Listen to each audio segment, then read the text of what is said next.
Good morning, everyone. This is Netta Anasari, and I'm going to start presenting our slides here. Karina, do you want to introduce yourself? Sure. Hello, everybody. I'm Corina Avila over in the Arizona Department of Education. Thank you, Lindsay, for the kind introduction. We're very happy to be here today presenting to for you guys.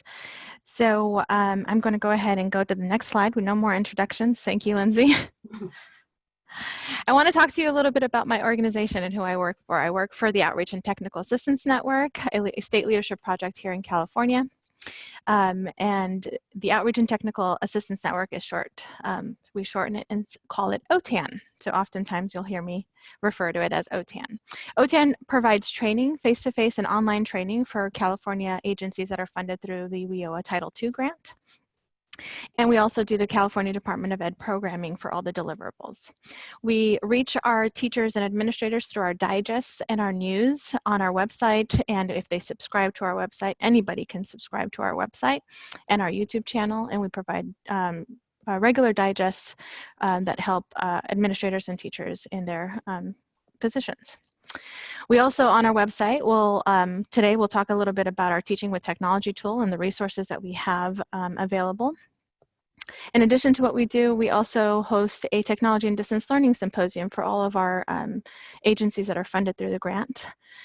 And during the symposium, we hold a very tech-rich conference. Each session is what agencies are doing in their agency and their classrooms with technology, in addition to learning the newest and greatest things such as AR and VR in the adult education classroom, what coding might look like in the adult education classroom, and how to best support their K-12 students in the classroom. So distance and blended learning is another focus area as well. We have a 2-year Digital Leadership Academy that we also host, and we have anywhere between 10 to 15 agencies in this academy, where each agency will send a team of 2 or 3 that will develop a project and later on go back to their agency and implement it in either distance blended learning or technology integration. I encourage you to follow us on YouTube, Twitter, Facebook, and LinkedIn, as we are always posting something new and good about our resources, and our resources are free and available open educational resources for the entire field. Awesome. Thank you, Netta. So I'm with the Arizona Department of Education, Adult Education Services, and under Adult Education Services, we have an educational technology team. And some of the ways that we support our field in the ways of blended learning and distance learning is through a blended learning support website. So what we do here is we reach out to the field, whether through technical assistance, through nominations from their peers or their directors, or just through site visits and observing them in person. We feature a tech user of the month. So we'll look for teachers that are doing innovative things with their students in regards to technology and blended learning, and we'll feature what they do, how they're doing it, and how that's improved student success on the website. And we do that monthly.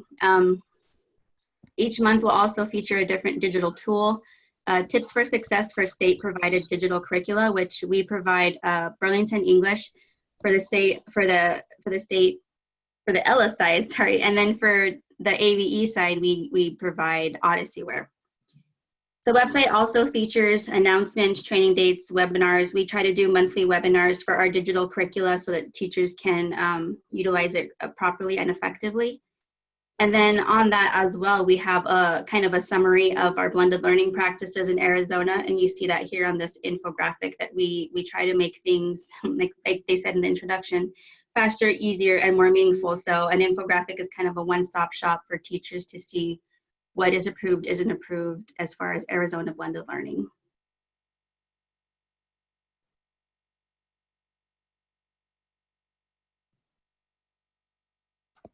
What we do want to ask you today is to go ahead and join our poll and tell us a little bit about what you're using at your agencies, at your in your classrooms, with your staff, possibly as communication, productivity, engagement, and classroom management tools. So what I would like for you to do here on the very top of the slide, it will tell you to respond to a poll everywhere. And you are going to text, in the text box, you're going to text OTAN trains U, the letter U, 534. But you're going to text it to the number 22 22333. So the number you're texting it to is 22333.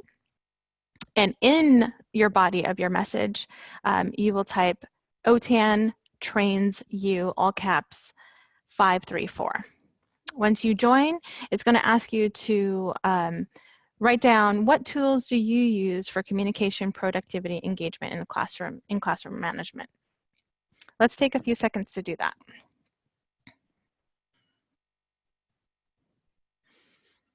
So again, open your message on your phone, your mobile device, and we're going to enter the number 22333. I'm doing this with you.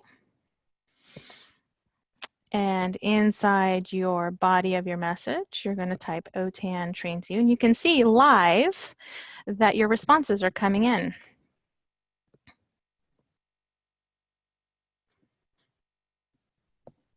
And the cool thing about these word clouds is the bigger the word, that means there's a frequency in that usage. So remind is the biggest right now. That means it's the most frequently used. Although Google is catching up, Google Classroom. Very true. So we see we have Canvas, we have Google Slides, very good. So Canvas is a learning management system. Oh, Facebook, very nice. Text messages, Classroom, Remind, like Karina said, is being used because some of you responded more on Remind. That's why it's showing up larger as well as Google and Classroom. Very nice. Well, thank you so much. Feel free to use Poll everywhere in your classroom. It's a very engaging tool for polls and just to kind of make your presentations more interactive.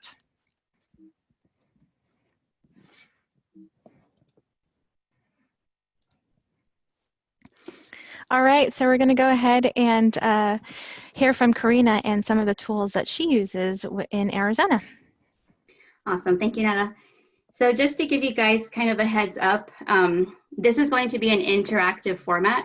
So I'll go over the features of some digital tools, and then you guys will jump in and experience them as a student would. So it's best if you have a smartphone handy, or just be ready to use a browser if you don't want to use your smartphone, so that you can also experience the tools to ensure that they would be right for your students. I will have two options. You can join by using a QR code or the link. If you have an Apple iPhone, you can just scan the QR code with your camera. So that makes it a little bit easier. However, if you have an Android, you will need to have a QR code scanner app installed. So it might be better if you just use the browser, the browser link if you have an Android. So with that said, I'll go ahead and get started. The first tool I want to show you guys is called QUIZALIZE. And so what I like about it, so if you see here on this left side, differentiation is made easy. So you have here ranges. You can choose a follow-up activity based on how students score. So if they get the less than 50%, you can give that group of students some more practice problems, or maybe a tutorial video, a YouTube video, or assign them a Khan Academy lesson that needs to be completed so that they can bring their skills up to level. If you see that they're scoring 80 or higher, you might want to move them on to a different, more advanced lesson. So that makes differentiation very easy. So that's something that I really liked about QUIZALIZE. Another thing, if you look on the right-hand side here, you have a lot of options that students can engage in. So the first one, let's start at the very top here where it says play in class or assign as homework. So that's a great option too, because you can make it as, maybe a review thing and to play in class, or assign as homework to do the blended learning. You want them to, you want to see where they are, how they are, like a pre-assessment, and then that way the next day you know where everyone is already, that sort of thing. So there's all kinds of options as far as how you use it. And some other features that I really like about it is mastery mode. So the quiz will only end when the answers are correct. And of course, you can go through it 3 times and select, if it's a multiple choice, 3 of the 4 answers, so then eventually they'll get them all correct and not necessarily learn something. But not all questions have to be multiple choice. There's equations, short answer, and that sort of thing. And again, you'll see this in a second when you get to experience it from a student's point of view. Another thing is the number of questions. So if it's a 20-question quiz and you just want to do a quick pre-assessment to see where students are, you can say just answer 5 of the 20. But if it's more of a formative assessment, you can say do all 20. So that's another way to kind of mix things up and how you use it. Another thing here towards the middle, it says allow students to see their results and show feedback and answer explanation.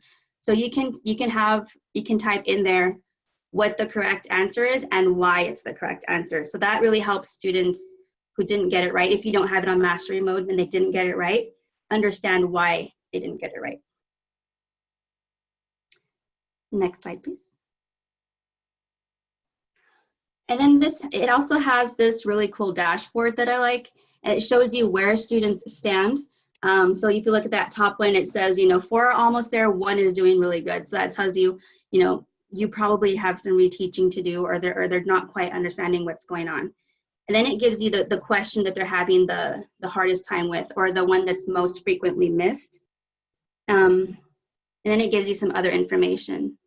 Then on the right there, it gives you this results table that it's really easy to look at and say, these are the questions they're missing. This is what concept that hits. I need to go back and see what they're not understanding exactly about that topic. So the results table is kind of at a glance where you can see where students are struggling and where they're ready to move on. So I thought that was a really cool feature as well. So now you get to jump in and give it a try. So you're going to go to zzi.sh on your phones. So type into the browser zzi.sh. Then it'll prompt you to type in a class code, which is down here, the NFJ3375. So go ahead and do that. There's about 4 questions in there that you'll get to answer.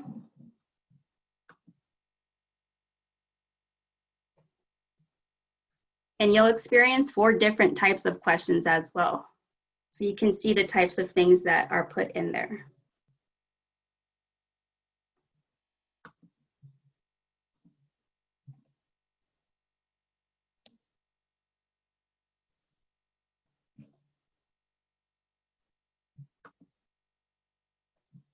And then when you're entering your information, you'll see that there's already 2 students in there. I think it's Bruce Wayne and Loki. So a villain and a hero. So once your students have already signed in, they can just click their name after that. So they won't have to enter their name every time. They're already a student, so they will just be able to click on their name and go into the tool.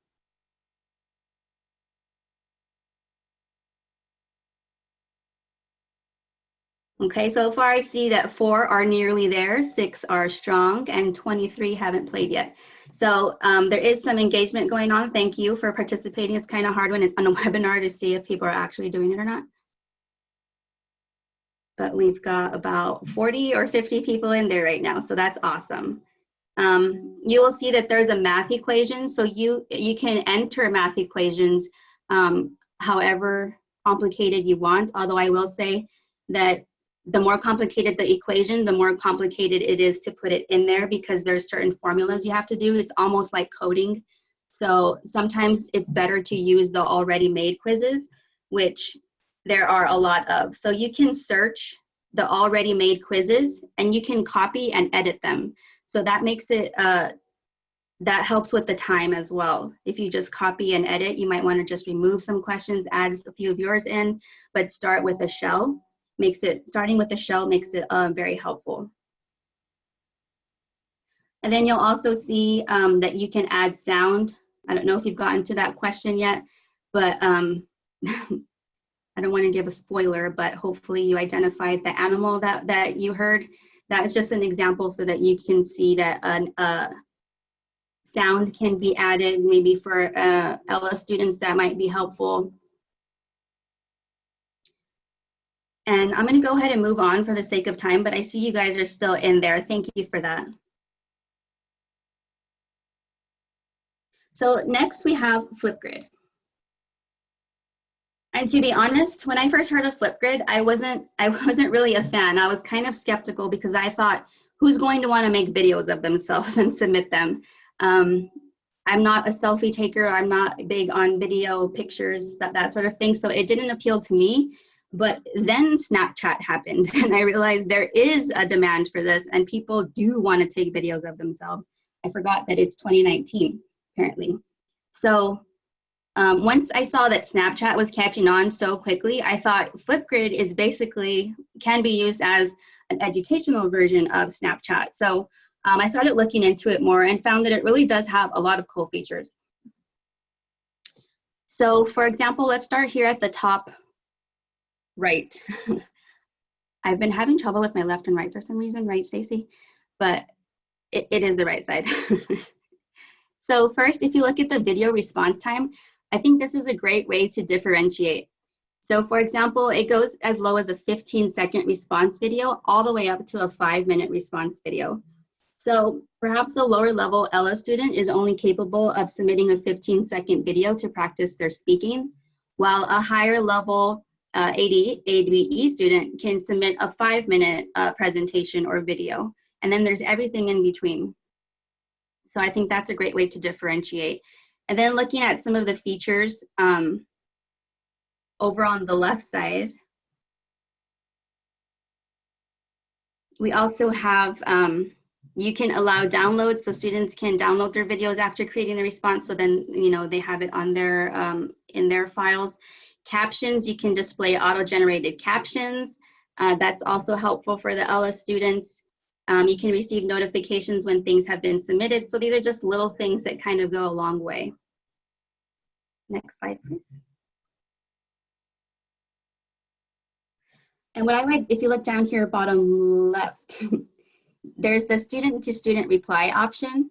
And this kind of goes back to social media. So students can reply to a video to another student, so they can say, hopefully, great job or positive feedback, kind of like on social media where they're given likes and that sort of thing, where you just they crave that like, little thumbs up.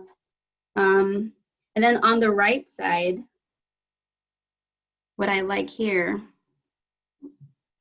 is that, look, if I want to, I can please draw your attention to the feedback section. And there's a square over the custom feedback. So you can build a custom rubric to evaluate the video so that the student's not just submitting a video just for the sake of submitting a video, but it's a meaningful video and it has criteria that needs to be met. So you can create that rubric so that students know what content needs to go into that video to make it meaningful, which I thought was really cool. So the only con, well, maybe not the only con, but one con about FLIPGRID is that it does require an app download. So that if you wish to download the app, this is how you would get in once you have downloaded the app. And there's the website up top, and then of course the QR code. However, if you don't want to download the app just yet, that's fine. I encourage you to just go to the website, flipgrid.com, and explore some more and look at the features. Otherwise, I don't think I'll give you too much time with this because it does require the app download and I don't want to run into Netta's time. So let's go ahead and move on. The next tool is Padlet. And for Padlet, I like to use it as a debate tool. And if you see on the left side here, all the different types of ways that students can respond. So they can do something as simple as the smiley face, happy, sad, neutral. And that might be something that, lower or very low level ELA students can do, whereas other students can type in a response. It's kind of cut off there at the bottom, but you'll see that you can actually write in there using your mouse. So, and you can color code. You see that purple one in the very corner. You can customize your response to kind of reflect how you feel about it and your personality, which I like because, giving students outlets to express themselves, I think is very important. And what I really like here, if you look in the middle, you see upload link, Google, Snap, Film. There's all kinds of ways for students to respond, which is also important. I like, so if you're using it as a debate tool, they can include, having them include a link that's to a source, like evidence to support their claim, instead of just speaking for the sake of speaking, making sure that it's supported by evidence. And they can do voice, they can do a video response, they can draw, they can include a map. So just depending on what subject it's on, they have all kinds of options there, which I really like. And then just below that, if you look at the collaboration, again, going back, and I know that sometimes not everybody uses social media, but this kind of makes it familiar with the reactions. You can choose, they can give a star, they can give a thumbs up, they can give a heart. So that kind of just makes it familiar to them because they use those with social media. Excuse me. Going over to the right side, you'll see this is the setup. It's very simple. You enter a title, you enter a description. So in this response, these responses were based on Costco selling a wedding cheesecake, not a cheesecake, but cheese space cake. I don't know if you heard about that, but Costco started selling cheese wedding cakes. And I asked the audience if they were for or against this, and you can see some of their responses are funny. People are either very passionate or not so passionate about cheese, apparently. So you enter the description there of what prompt you want your students to respond to if you're using this as a debate tool. And then you just kind of customize it from there. So it's a very easy, quick setup, which I like. Faster, easier, more meaningful, right? Next slide, please. So now go ahead and give it a try. You can scan or go to that website, and you will have a prompt to respond to here as well. So again, if you have an iPhone, you can just scan it from your camera. If you have an Android and don't have a QR code app, I would just go to that website.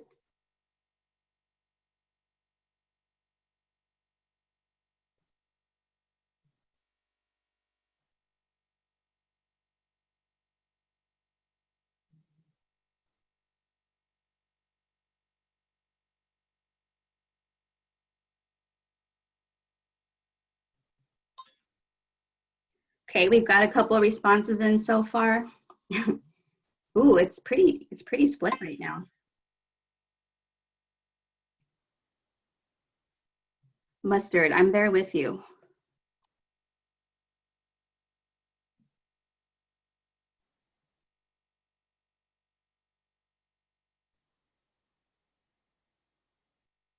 Try it on rice sometime. It's surprisingly good. I'll just take your word for it, I think. So I also put it on pizza. And I'm not sure if you can hear these notifications, but you can turn that off as an option. You don't have to get a notification every time someone posts, but I apparently chose to, and now it's coming in like crazy. So for those of you who weren't able to get into the prompt, it was to ranch or not to ranch. It was said on the radio recently that ranch dressing has become the #1 condiment in the USA. Is ranch #1 in your household? If so, what are some odd foods you put it on? And if not, which condiment is #1 for you? So you can ask a really, open-ended question here, or you can ask something simple, yes or no. It really depends on the level of your students. That's another great way to differentiate. It can be as simple or as complex as you need it to be for your audience and for your courses. So I'm gonna go ahead and close that now and move on. Thank you for your participation in that, by the way. You guys are awesome. So the next tool that I want to show you is kind of digital media. So since we don't really have, our students aren't so engaged in newspapers and that sort of thing anymore, one of my favorite things is infographics. And here is some example. Oh, can you go back one? So here are some examples of how complex or simple. I'm going to turn off notifications. I don't know if you can hear them, but they're going off like crazy. And I apologize if you can hear them. So the digital media, these can be as complex or as simple as the student is capable of creating, or as intended for the audience. So maybe it is a high level student, but the audience they're creating it for is, let's say, in kindergarten. So you want to create something simpler, even though the student is a higher level. So this makes awareness of your audience, of your student's audience and your student's abilities, which is important for the student to learn as well. And if you see on the far left here, this one includes all kinds of data, all kinds of charts, images, that sort of thing. The one in the middle is just a simple timeline. So daily schedule. So maybe you want to cover time management for workplace skills. Workplace skills, time management is a big thing. I'm still getting the Padlets. I'm so sorry if you hear that coming in. And then on the far right here, this is just templates, free templates in Word. So even if you don't want to do an infographic, there's all kinds of templates for free in Word. And what I like about them is that they're guided. It's not just a blank slate and students have to start from scratch, although if they want to, they can. But these are guided templates. It says, enter your title here. From this time to, if you're doing this timeline, for example, from this time to this time, what do you do? So it's guided, so it gives them a starting point, but it also is open enough that they can incorporate their own interest and creativity into it as well. So the next slide. The one that I like to utilize as far as for free templates is Venngage, and that the website's up top there, VENNGAGE. And what I wanted to point out, I know it might be a little bit blurry, I apologize for that, is on the left side, you see the categories. So these are all the different categories of templates that they have. And if you see the scroll bar, it can still be scrolled down a lot more. So students have a wide variety of options for creativity here. And one of the ones that I like to point out is the resumes. So they can create a resume in this, there's all kinds of resume templates on this website, as well as infographics, mind maps, checklists, posters, proposals. So students, you can use these for a wide variety of student levels, content topics, etc.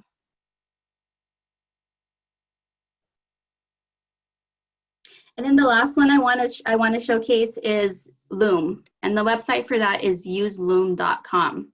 And these are some examples of how I've used it in the past.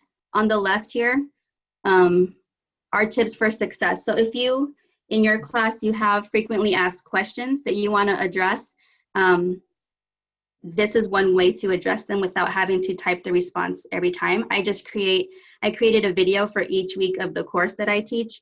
That way I can post it in there, and before, it's kind of proactive, a way of being proactive. You know, this is a common misconception, make sure you do this instead of this, or just kind of explain your expectations for that week.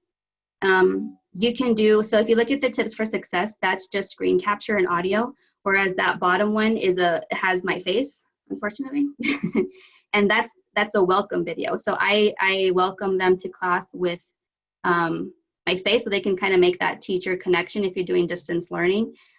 And then the rest of the time I just do audio, because like I said, I'm not a video person as far as my face. And then on the right side is another way you can use it. This is, one of our assignments is they have to create a PowerPoint presentation, and I give feedback on it. So as I go through the presentation, I kind of speak my feedback instead of typing it out. For distance learning, typing becomes, I mean, you become a great typer for sure, but it's also time consuming and it can be exhausting. And if you look at the average time here, it might be a little bit difficult to see on these presentations, but there's 3 minutes, 33 seconds, 3 minutes, 30 seconds, 2 minutes, 46, 2 minutes, 36, 2 minutes, 46. So the average time is about 3 minutes per presentation.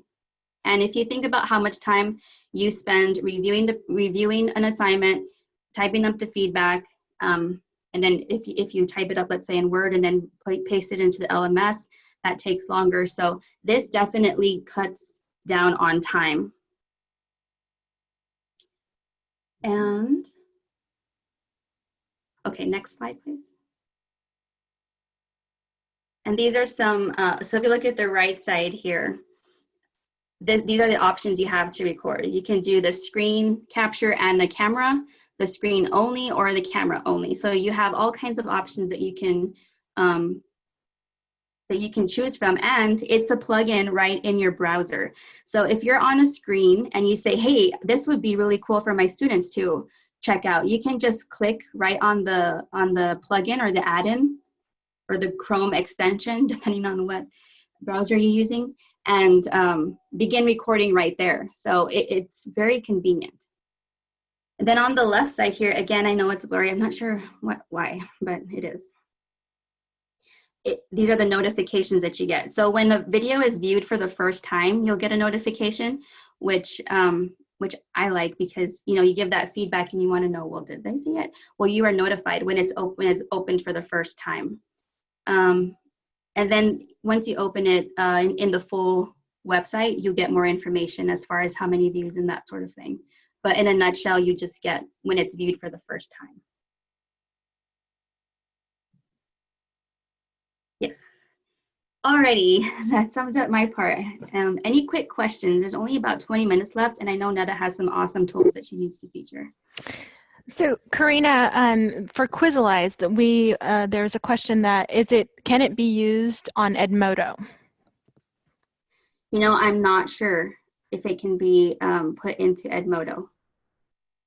I'm sorry, I don't have the answer to that. And the next question is, do you use Loom for your class that is totally distance learning, or do you use it face-to-face for a face-to-face class? The way that I personally use it is completely distance. However, I've also used it for the adult education field and posted some videos on the Blended Learning website just to show them, like, for example, in Odyssey, where this is how you get to this tool, that sort of thing. So I've only used it in a fully distance way, but I'm sure you can implement it into face-to-face as well.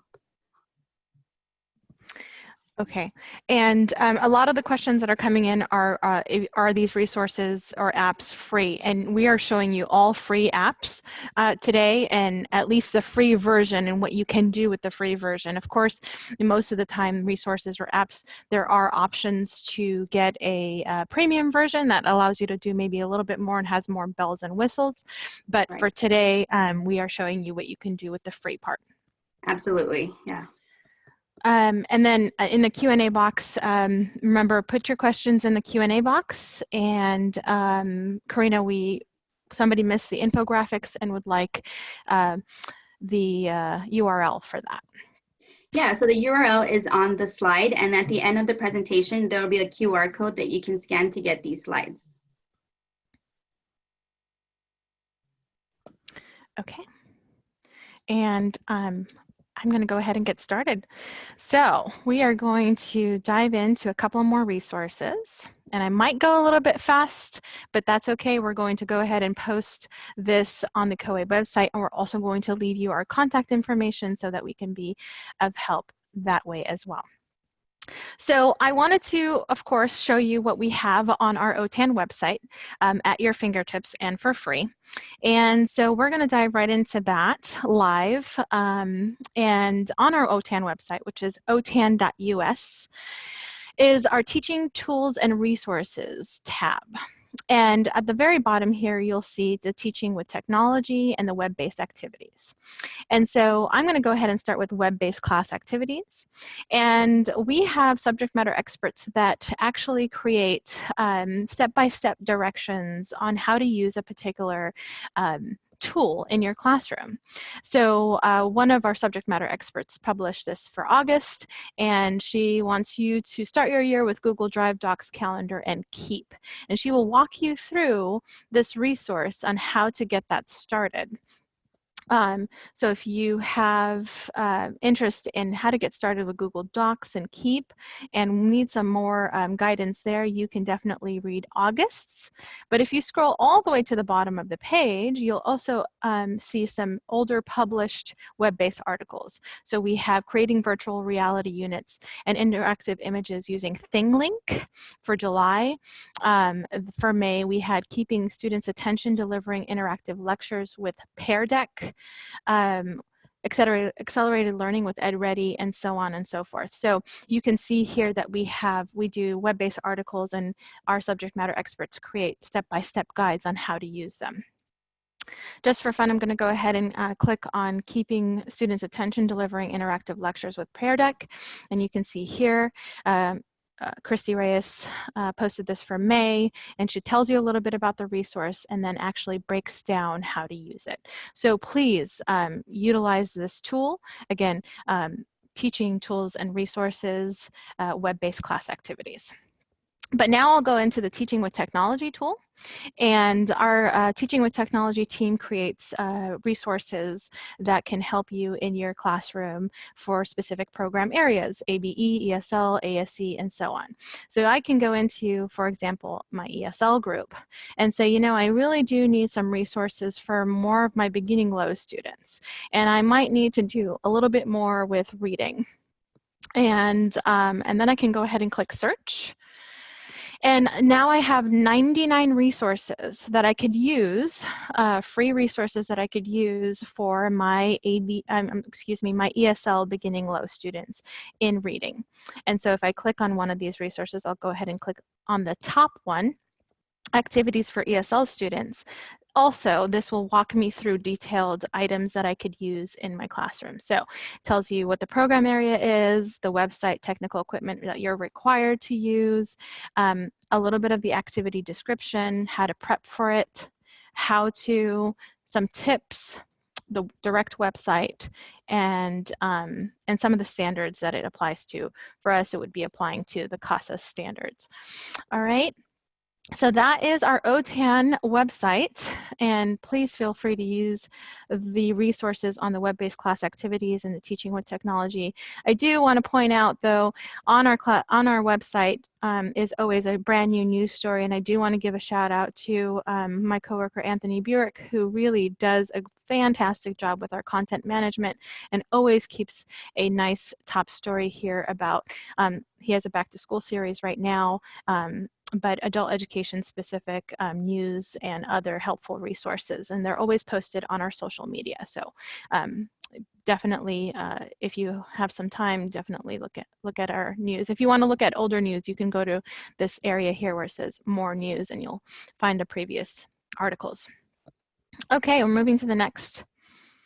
I wanted to discuss a little bit about what you could do with Hippocampus. And Hippocampus is an open educational resource that really helps you get some online lesson plans and some study guides to use with your students. And I'm thinking, you know, our ABE folks and our ASE folks will really utilize this to help with instruction or supplement some of the work. So I'm going to go ahead and demo the Hippocampus website really quick and how I used it in my classroom at some point. So here I'm looking at hippocampus.org, again free. So I'm logged in and I wanted to create a playlist. So immediately when I log in, I get to look at all these items that are available for me to choose from that will help my students in math, in science, and of course losing where I'm supposed to be here. Sorry. Let's back up just a minute. So I'll go back to the main site. And it's taking a while. Okay, there we go.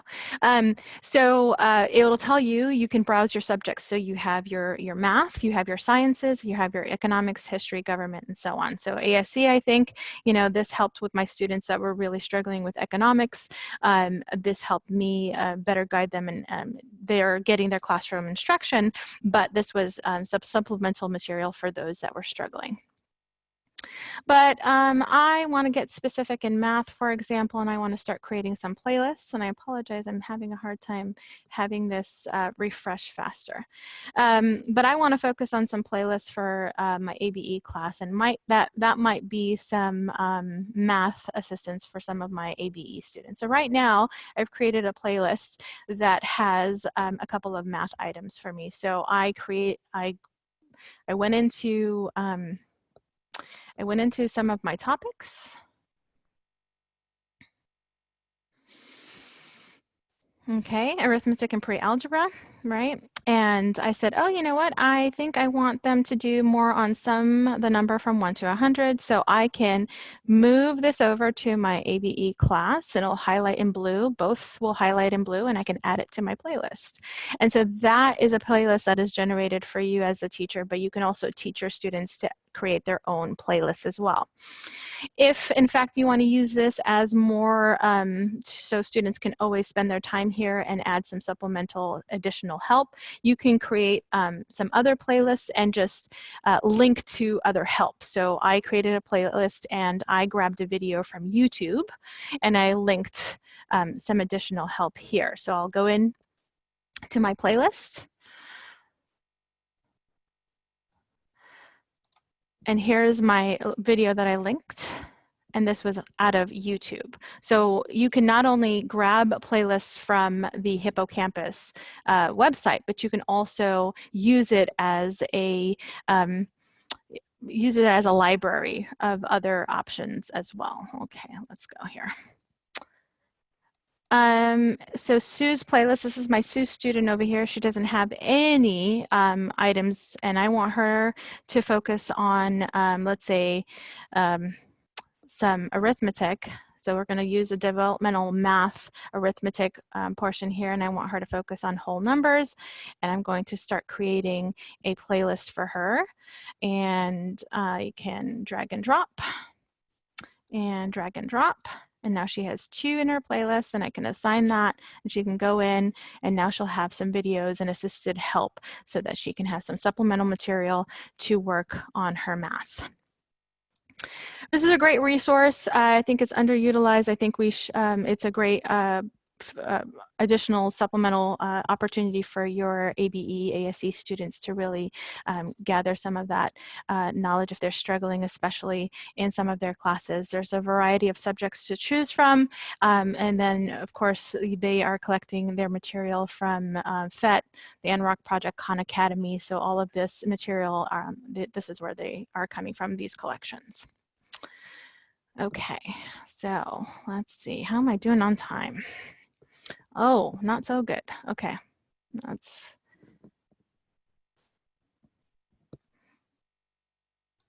move on here.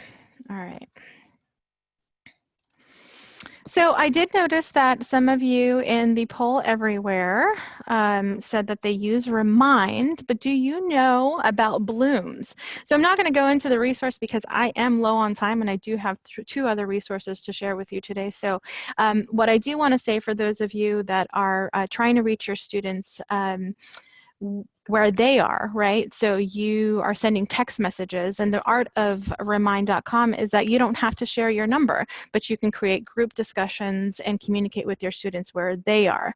So you can message in groups. The lovely thing about it is it translates for those ESL students, and a great communication method, and you can really create that bond so that they can actually return to class if you're having any issues with students that are dropping for any particular reasons, or communicate with you that they're late, et cetera, are going to miss a day. So you can also do some notifications, and you can set it up to send messages, not necessarily when you hit the send button, but you can actually schedule it in advance. For Blooms, this is kind of it's very similar to Remind. It only translates to 80 languages. But the difference here is you have a character limit to messages on Remind, but you don't have a character limit with Blooms. So your messages could be quite lengthy. Blooms is heavily used in K-12. And you basically can do the same thing that you do on Remind. The difference with Blooms is I will actually go on here and show you. This is my demo class, and you can create portfolios. So your students can actually send you pictures and descriptions of what they're sending, yes, they could draw on it, they can add a description, you can create it as a writing assignment. So this communication tool almost serves as a classroom activities place as well, and so where your students could engage a little bit more in addition to just texting back and forth. They still do the same thing as far as you don't have to download the app. So Remind will force you to download the app, and will force your students to download the app, but you don't necessarily have to. You can communicate via text message, and Bloom still does the same thing. This is kind of, it gives you, it says you can be a Bloom student, you can download the Bloom's app, but it also you can join it via text messaging as well.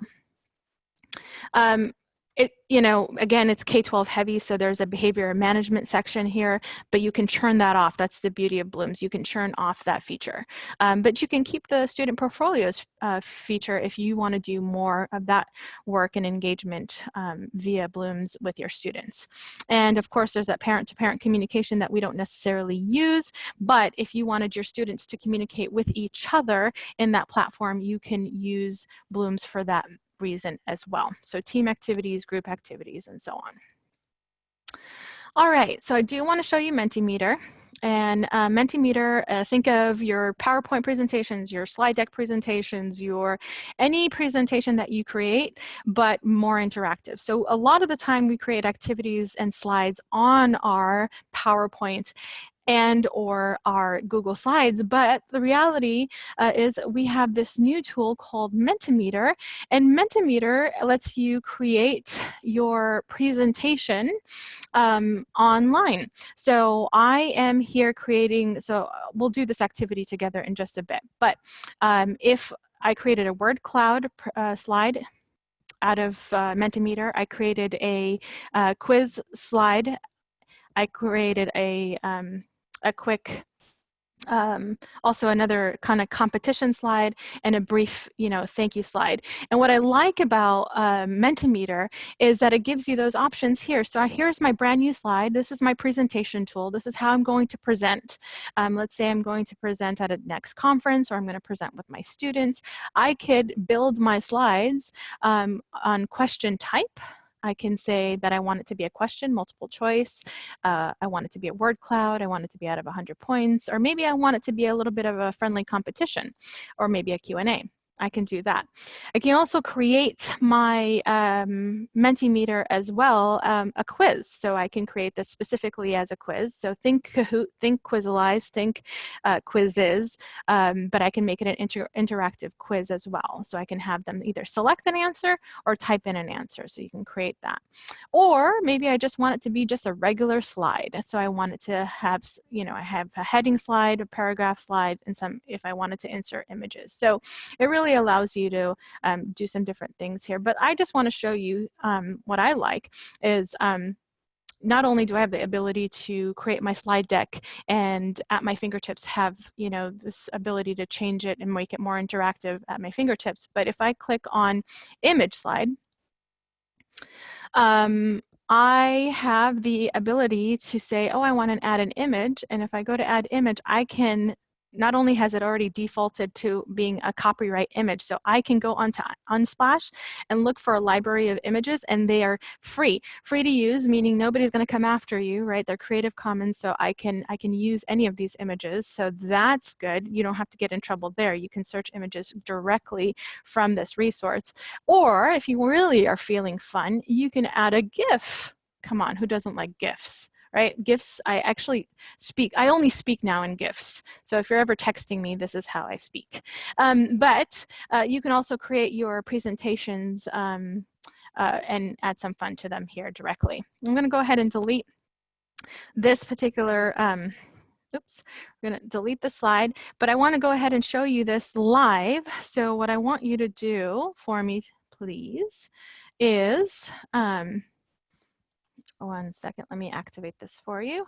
I'm going to present and present anyway. Go ahead and go to menti.com. So go menti.com, www.menti.com, and use the code 911158. 911158, please.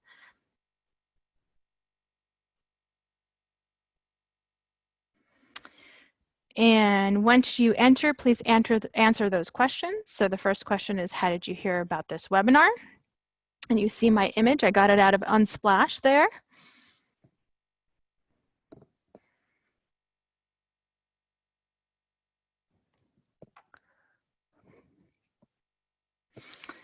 Okay.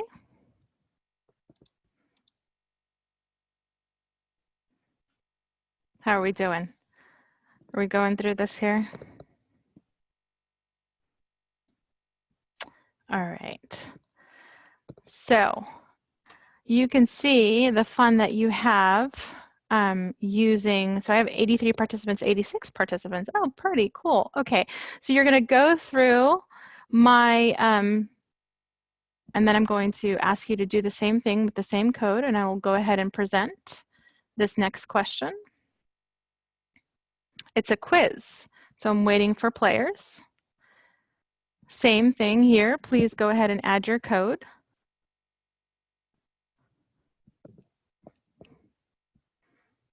And go ahead and start the quiz.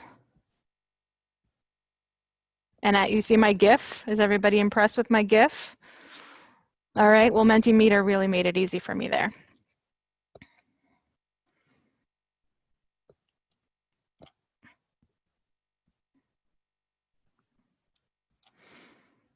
Very nice, I see people joining. Great, great. Oh, I got yes, our tech tool is important for your audience and classroom. The correct answer is yes. So if you answered yes, then you were right. Thank you very much. Very, very good. All right, so I'm gonna go back here. Oh, look at that. Karina, this is a friendly competition. Okay, so we're gonna present anyway. Go ahead and take this next one. Who's presenting the best tech tools? And hey, no, if you loved what Karina had, which were great resources, QUIZALIZE, that sounds fantastic. FLIPGRID, I love.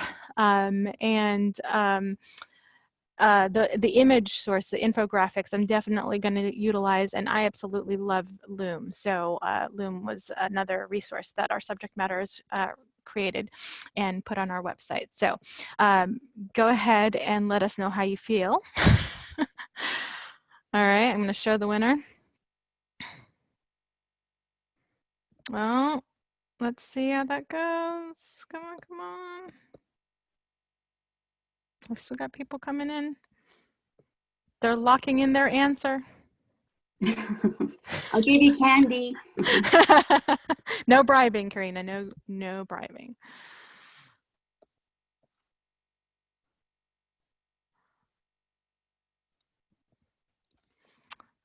All right, so definitely going to utilize our time here. Thank you so much for playing, everyone.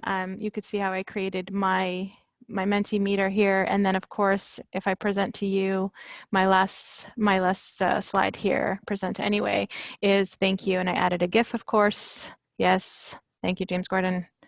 Yes. All right, so that was Mentimeter. And last, you know, I'm out for time. Lindsay, do you want me to wrap this up? I have one more. I think we still have a lot of people on. This is Sharon. So I see 231 people on. I think there's still a fair interest in this. So let's continue on and try to wrap up in 10 minutes. Does that sound good? Yeah, that sounds great. Okay, perfect. So the last tool that I want to share with you today is the 365 project. I'm really having a lot of fun with this, and I wish I learned about it when I was still in the classroom. So students can basically build their photo diary of something special they do each day. And you know, when you do activities with photos, it does some more for you there, because your students are more engaged as to some of the projects, depending on their skill level as far as digital mobile device skill level. So with the 365 project, they can upload a picture and it goes into this monthly calendar, and for each month you can create the story. So each day, so you can see I uploaded a photo of my Prince Ali, aka Princey Pooh. He's resting there. So I added a little bit of a description, and it gives me an opportunity, if your class goes in and creates this creates 365 projects. They can leave comments for each other. The students could upload photos, and it doesn't have to be a photo of themselves. Upload photos, and they can add a description. So similar, you saw a little bit of that in Bloom's, but this is a standalone 365 project. It's just pictures. It's basically a journal. It's a photo journal. So you could see I didn't do it for all of last week, but then this week I started getting serious because my daughter just started college, and I wanted everybody to know when she started college. So there she is, and I'm proud of my daughter, and I added a little bit of a description. So this gives me an opportunity to also leave comments. Some of your students might be a little bit engaged with this again, because it is pictures and descriptions. This is a boring picture of a desk. I won't go there. This is on Wednesday, we had a birthday celebration for our director, and there it is. And then yesterday, of course, finishing up my presentation for COAB on Friday. So you can tell that this 365 project, it's free. There is, of course, a premium version. And if I go to upload, I can drag and drop my pictures. So if I drag my picture here, as soon as I drag my picture or upload it, because it'll prompt me, do you want to upload it? And you know what? I have a picture of my subject matter expert here. So I'm just going to choose this. Her name is Susan. Hi, Susan. She's not online right now. And I'll open it and I'll add it to my photo journal. It's saying it's finished uploading. Do I want to continue? And then down here, this is really interesting. I love this. You can email your photos directly to an email space that will directly enter it into your 365 journal as well. So I'll go ahead and click continue, and then it's going to ask me, what is the title of my picture? Okay. And then I can add a description here. I can put some tags in there because everything that you're putting on here is public. So that's why I say you probably don't necessarily want to encourage your students to put pictures of themselves unless they are comfortable, but you can definitely have them create pictures, either taking a picture of nature, taking a picture of something that interests them. Maybe it's a specific topic that you're covering, and then upload it to their 365 journal. And then I can assign it a date. So if I was, slacking last week, I could definitely fill in my last week with some more pictures of what I may have taken. So I'm going to not post this picture, but I could save the upload. Actually, I know Susan. Susan's going to be totally fine. So I'll do it for today, the 30th, and I'll save uploads. All right, so now you could start seeing that here's my library of photos and 365 photos. But what I want to do is I want to go directly to my project, and I want to go to view this month. And then you can see there's Susan Kerr. She's on my day 30, and I could click on her picture. I didn't add a comment. I failed as a student, but you want to encourage your students to add their descriptions so that they are writing and having fun at the same time. All right, so let's get back to our presentation here. Okay, so we did throw a bunch of tools at you today, and we also did find some more information. Some of my colleagues here found some top tools for learning, and it was out of a annual digital learning survey that was done. And I thought this is a great tool for you to have. It's a PDF, and we're going to share this presentation with you. But the PDF goes through the top 200 tools for learning, and then it goes through the top 200 tools for personal and professional learning, and so on and so forth. But what I really love about this PDF, it's live. So let's say I want to learn a little bit more about Snapchat. Karina mentioned Snapchat earlier. I personally love Snapchat. You can go in here and it tells you a little bit about Snapchat and some rankings, and then it will actually take you directly to Snapchat. Snapchat tells you whether the cost is free. So if you're worried about certain particular resources being free or there's a cost, you can always find out through this graphic here, and whether it's available to download or if it's an online tool, and so on. All right, lastly, our OTAN YouTube channel has resources for you. So if you're looking for more, you can go to OTAN Trains You, and there are tech talks that we host once a month. And here you'll learn about multiple uses for Quizlet, free apps to use in adult education, blended learning across platforms, LinkedIn Learning, and what you can do there. They're usually 20 to 30-minute presentations on a specific tool, and you can access some more information there. All right, we ran over and I apologize. And here is the last slide. Thank you so much for allowing us to present to you today. I really appreciate it. Karina and I both appreciate it. And there's our contact information, so we would love for you to contact us. I do want to point out that this is a presentation for you to share with others. You can see that I have my copy right here on the bottom left corner. So definitely share with your friends and use some of those tools and let me know what you think. Thank you so much. Thank you, everybody, for your participation. We greatly appreciate it. So I just want to thank both Nita and Karina. Thank you so much for this wonderful presentation. I can tell that the attendees were really captivated. They stayed on through the end and obviously we went a little over here. So thank you again. I also just want to thank all of our participants for making time for this important professional development offering, and we look forward to seeing you all on the next webinar. So with that, we say thank you from the COIB office, and we'll see you again soon. Enjoy the long weekend. Thank you. And bye, everybody.